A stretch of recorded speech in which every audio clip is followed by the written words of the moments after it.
Hi friends, welcome to channel. ఇంకా మనం జ్ఞానం నేర్చుకొని ప్రార్థన నేర్చుకుంటున్నాం, కానీ ఎక్కువగా నేర్చుకోవాలి.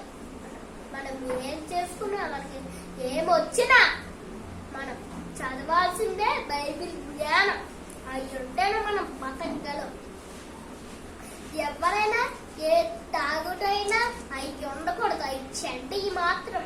మనకి పిల్లలకి ఏ కష్టం వచ్చినా, టైఫాయిడ్ జ్వరం వచ్చినా, మామూలు జ్వరం వచ్చినా, రంపు వచ్చినా, దగ్గు వచ్చినా, ఏమొచ్చినా బైబిల్ సువార్త ప్రకటించాలి. ఆ ఫోన్ పట్టుకుంటే అదేం తగ్గదు. ఫోన్ అనేది చెడ్డది, టీవీ కూడా చెడ్డదే. కానీ మనం పాటలు అయితే పెట్టుకోవచ్చు.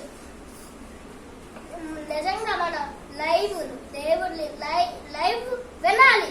అదే మనకి జ్ఞానమే. అది కూడా అది పాస్గా చెప్తాడు. అదే మనకి జ్ఞానం.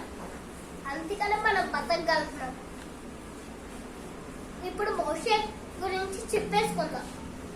మోషే అనే ఒక వ్యక్తి, ఆయన దేవుడి కోసమే పుట్టాడు.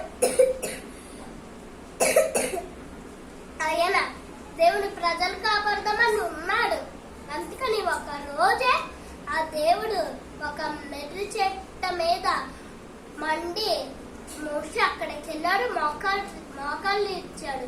అప్పుడు ఆ దేవుడు దగ్గరికి రావద్దని అంటే మోషే నేను ఇక్కడే ఉన్నాను ప్రభు అన్నాడు.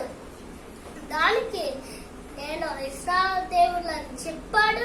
అప్పుడు నా ఐగుప్తు ప్రజలను కాపాడమని అన్నాడు. అప్పుడు నేను దానికి పాత్రున్నాను అని అడిగితే తన దగ్గర కాపరి కర్ర ఉంది, దాన్ని కింద పాడేయమన్నాడు. దేవుడు తన శక్తితో దాన్ని శక్తించి పాములకు చేశాడు. అప్పుడు దేవుడు నువ్వు లేచి నీ చేతితో దాన్ని తోకను పట్టుకోమన్నాడు. అది మోషే పట్టుకున్నాడు. అది మళ్ళీ కర్రలాగా మారిపోయింది. అది చూసి మోషే ఆశ్చర్యపడి తన ప్రజలను కాపాడతామైతే ఎల్లరూ ఐగుప్తుకి అక్కడ ఆ రాజు నేను ఎన్నటికి పంపించినని చెప్పాడు. అయితే ఆ శక్తిని ఆ కన్ను వేశాడు, అది మారింది. అప్పుడు ఆ దగ్గర ఉన్న వాళ్ళ బానిసలు కూడా ఇస్తాడు, అది కూడా మారింది. అప్పుడు నా దగ్గర నీ సైన్యం కూడా మీ దేవుడు చేయగలిగింది చేస్తారని చెప్తే ఆ మోషే వేసిన కర్ర పాము ఆ బానిస పాముని కాటేసింది. అది చూసి ఆ రాజు ఆశ్చర్యపడి బయటకు వెళ్ళిపోమన్నాడు. వాళ్ళు వెళ్ళి మళ్ళీ ఇంకోసారి వచ్చాడు. అప్పుడు మళ్ళీ అలాగే అన్నాడు. కానీ మోషే అప్పుడు ఐగుప్తు వాడు బయట నీళ్ళంటే చెరువులో స్నానం చేస్తుంటే అప్పుడు మోషే తన కన్నుని ఆ నీటిలో పెట్టి రక్తంగా మారినని ఎలా తిప్పాడు. అది నిజంగానే రక్తంగా మారిపోయింది. అప్పుడు తన గదిలోకి వెళ్ళి స్నానం చేశాడు. అప్పుడే దేవుడు అలా ప్రజలకు ఒక శిక్ష ఇచ్చాడు. తనకు కూడా శిక్ష ఇచ్చాడు.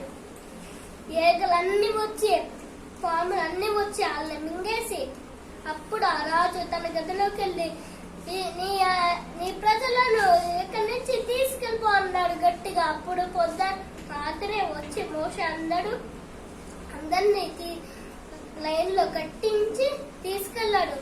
దానికి దేవుడు తన్ని గొప్పగా మార్చి ఇంకను అప్పుడు ఒక గోదాం ఉంది, దాని దాంట్లోక మోషే చాలా కంగారుపడ్డాడు. అప్పుడు దేవుడు నీ చెయ్యి చాపి పైకెత్తుము అన్న దాన్ని పాయుల్లాగా చేయమన్నా అంటే మోషే నిజంగానే అది పాయలైపోయి ఎలా నుంచుంది అంతే. వాళ్ళందరూ వెళ్ళారు.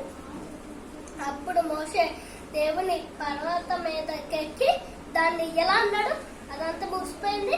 ఇశ్రాయేలుల సైన్యం అందుట్లో మునిగిపోయింది. అంటే వాళ్ళు వెంటాడుతూ వచ్చింది కాబట్టి.